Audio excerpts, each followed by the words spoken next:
Hi, welcome to a little tutorial on how to hook Ibie up to your truck if you happen to be picking it up from our location or when you're at your campsite and you're ready to leave. So the first step for hooking it up to your truck, and you'll work in reverse when you are dropping it off, is you come to this driver's side panel, open it up. Should be a Milwaukee bag in here. The electric ratchet, and you are going to lift all these jacks.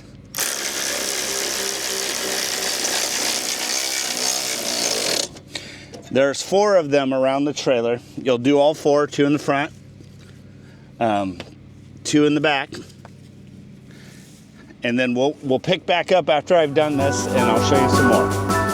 Okay, so now we're back to the front of Ibie. And the first steps you're going to do is you're going to pull this safety pin and release your hitch. And then you're going to come over here. You're going to come over here to this side of Ibie. This is our electrical. It also runs our battery. So anytime you're using Ibie and you're not plugged into shore power, this needs to be on. If you are plugged into shore power, you should never have to turn that function on. Next, you're going to come up here, you're going to flip this to on, and you're going to slowly come down.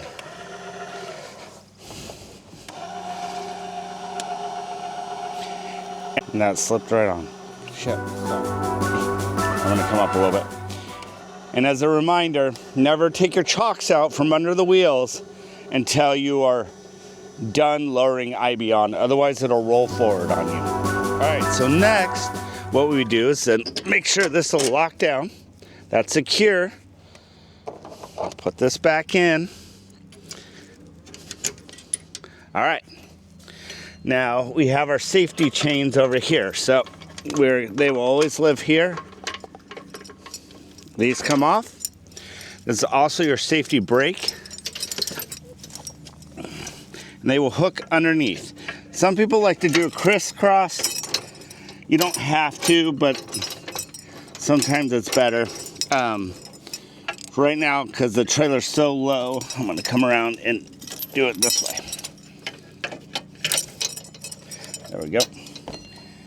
And then you just do the same for this one on this other side here.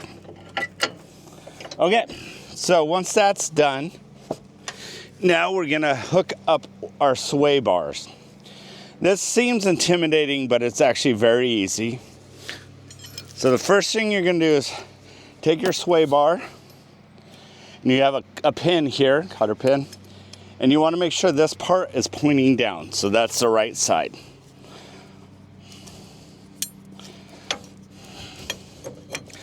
And you're going to slide it in. So then you're going to come over and hook up your other one. And once you get both of them hooked up with the pin safe, so now we're going to hook them to these connectors here on the trailer frame. One is going to rotate this direction while the other rotates that direction, helping it so the trailer doesn't sway too much.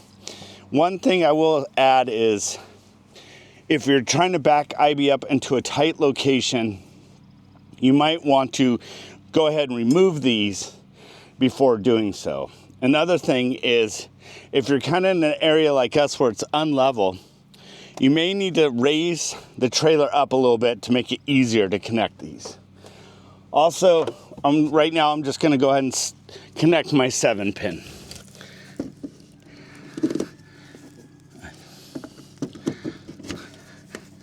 Now that should give power, and I could go ahead and turn this off. All right. So I'm going to raise it up just a little bit to make this easier for the demo. Okay, here we are. We've lifted the trailer up a little bit more. We're on the driver's side. And as you can see, there's a notch cut out in this. This is going to rotate counterclockwise.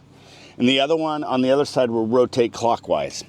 You're going to take this chain and you're going to count about 7 or 8 links. And then you're going to take it and you're going to slide it in like that. So you see it's across. Then you're going to take this tool that was underneath the driver's side panel, right where the other tool lifting the level jacks was, and you'll put this on there, and you'll just give it a crank, and it'll lock into place.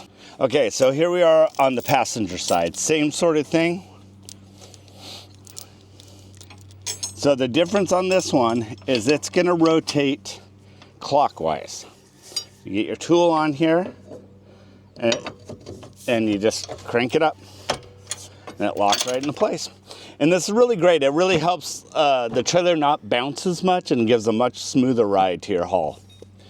Okay, that is it for now. We will jump to the last few steps you need to do. Okay, so the last step when picking up the trailer is removing the wheel chocks. And the first step when getting to your location is putting them back in. These all live underneath by the tools on the driver's side. So we'll just kick them out. You may have to pull the trailer forward to get them out if they're kind of really wedged under there, or back it up a little bit. But you just want to get them out, and then you're free to go.